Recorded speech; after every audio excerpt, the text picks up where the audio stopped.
Ted, it is about 2:30 in the afternoon. You are scheduled to be executed tomorrow morning at 7 o'clock if you don't receive another stay. What is going through your mind? What thoughts have you had in these last few days? Well, I won't kid you to say that it's something that I feel that I am in control of, or something that I've come to terms with, because I haven't. It's a moment-by-moment thing. Sometimes I feel very tranquil, and other times I don't feel tranquil at all. What's going through my mind right now is to use the minutes and hours that I have left as fruitfully as possible and see what happens. It helps to live in the moment, in the essence that we use it productively. So right now I'm feeling calm, and in large part because I'm here with you. For the record, you are guilty of killing many women and girls. Yes. Yes, that's true. Ted, how did it happen? Take me back. What are the antecedents of the behavior that we've seen? So much grief, so much sorrow, so much pain for so many people. Where did it start? How did this moment come about?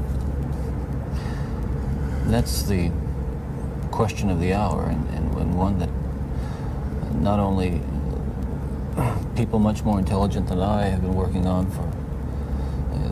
for years, but one that I've been working on for years and trying to understand it. Is there enough time to explain it all? I don't know. I think I understand it, though. Understand what happened to me, to the extent that I can see how certain feelings and ideas developed in me to the point where I began to act out on them. Certain very violent and very destructive feelings. Right, let's go back then to those roots. First of all, you, as I understand it, were raised in what you consider to have been a healthy home. Absolutely. You were not physically abused. You were not sexually abused. You were not emotionally abused. No, no way. And that's part of the tragedy of this whole situation, is because I grew up in a wonderful home with two dedicated and loving parents, one of 5 brothers and sisters. A home where we as children were the focus of my parents' lives, where we regularly attended church, 2 Christian parents who did not drink, they did not smoke, there was no gambling, there was no physical abuse or fighting in the home.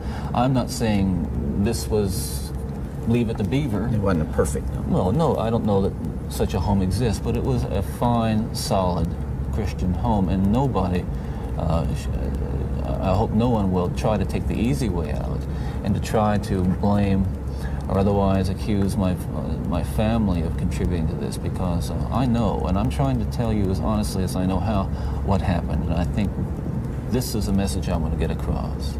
But as a young boy, and I mean a boy of 12 or 13, certainly, that I encountered outside the home again, in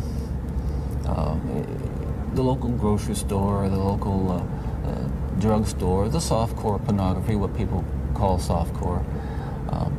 But as I think I explained to you last night, Dr. Dobson, in an anecdote, that as young boys do, we explored the back roads and sideways and byways of our neighborhood, and oftentimes people would dump the garbage and whatever they were cleaning out of their house, and from time to time we'd come across pornographic books of a harder nature than more graphic, you might say, more explicit nature than we would encounter, let's say, in your local grocery store. And this also included such things as, let's say, detective magazines and more hardcore. Those that involve violence. Then. Yes, yes, yeah. And this is something I think I want to emphasize, is the most damaging kinds of pornography. And again, I'm talking from personal experience, hard, real personal experience. The most damaging kinds of pornography are those that involve violence and sexual violence. Because the wedding of those two forces, as I know only too well, brings about behavior that is just too terrible to describe. Now walk me through that. What was going on in your mind at that time. Okay, before we go any further, I think it's important to me, and that people believe what I'm saying, to tell you that I'm not blaming pornography and not saying that it caused me to go out and do certain things. And I take full responsibility for whatever I've done and all the things that I've done. That's not the question here. The question and the issue is how this kind of literature contributed and helped mold and shape the kinds of violent behavior. It fueled your fantasies, didn't it? Well, in the beginning, it fuels this kind of thought process. Then, at a certain time, it's instrumental in what I would say crystallizing it, making it into something which is almost like a separate entity inside. And at that point, you're at the verge, or I was at the verge of acting out on these kinds of thoughts. Now, I really want to understand that. You had gone about as far as you could go in your own fantasy life with printed material, and you made or printed and video or film or film, photos, magazines, what have you. Yeah. And then there was the urge to take that little step or big step over to a physical event. And it happened in stages, gradually. It doesn't necessarily, not to me at least, happen overnight. My experience with, I'd say, pornography generally, but with pornography that deals on a violent level with sexuality, is that once you become addicted to it, and I look at this as a kind of addiction, like other kinds of addiction, I would keep looking for more potent, more explicit, more graphic kinds of material.